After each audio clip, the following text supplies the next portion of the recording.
دیکھیں، یہ ہو ہی نہیں سکتا کہ سورت مزمل کا عامل ہو، سورت مزمل پڑھنے والا ہو اور اس کو رزق کی تنگی کا سامنا کرنا پڑے۔ الحمدللہ رب العالمین والصلاة والسلام علی سید الانبیاء والمرسلین، اما بعد فاعوذ باللہ من الشیطان الرجیم، بسم اللہ الرحمن الرحیم۔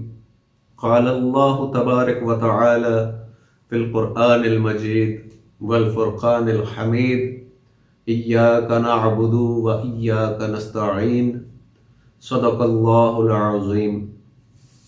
ہمارے چینل کے دیکھنے والے تمام خواتین و حضرات کو میری طرف سے السلام علیکم ورحمۃ اللہ وبرکاتہ۔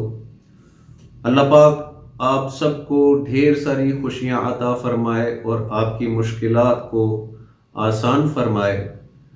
میں آج آپ کے لیے قرآن پاک سے ایک بہت خاص عمل لے کے حاضر ہوا ہوں۔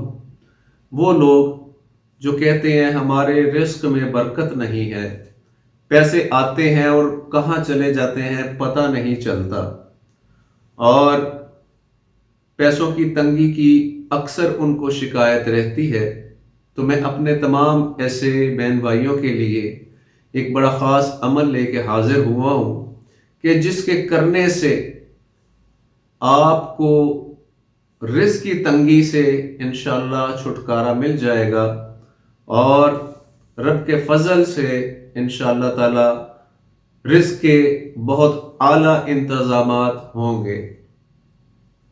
کرنا کچھ یوں ہے کہ سب سے پہلے 5 وقت کی نماز کو اپنا معمول بنانا ہے۔ اس کے بعد آپ جب فجر کی نماز ادا کر لیں گے تو گھر میں یا کاروبار والی جگہ پہ بیٹھ کر سورت مزمل 11 دفعہ اس کا ورد کرنا ہے۔ اس کے اول آخر 3 دفعہ درود پاک پڑھنا ہے، اور اس کے بعد پانی پہ دم کر لیں اور اللہ سے رزق کی برکت کی دعا کریں۔ وہ پانی جو گھر کا مرد ہے وہ بھی پی سکتا ہے، گھر کی خاتون بھی پی سکتی ہے، انشاءاللہ فائدہ ہوگا۔ اور کاروبار والی جگہ پہ گھر کے اندر اس کا چھڑکاؤ چاروں کونوں میں کریں اور اس عمل کو اپنا معمول بنا لیں۔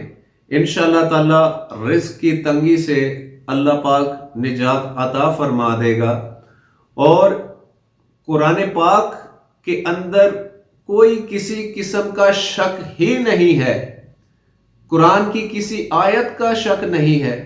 ذالک الکتاب لا ریب فیہ، یہ وہ کتاب ہے جس کے اندر شک ہی نہیں ہے۔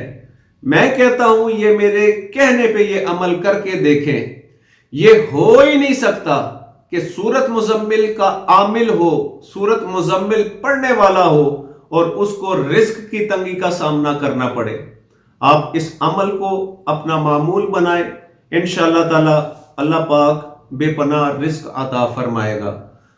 جزاکم اللہ خیرا وما علینا الا البلاغ المبین۔ السلام علیکم ورحمۃ اللہ وبرکاتہ۔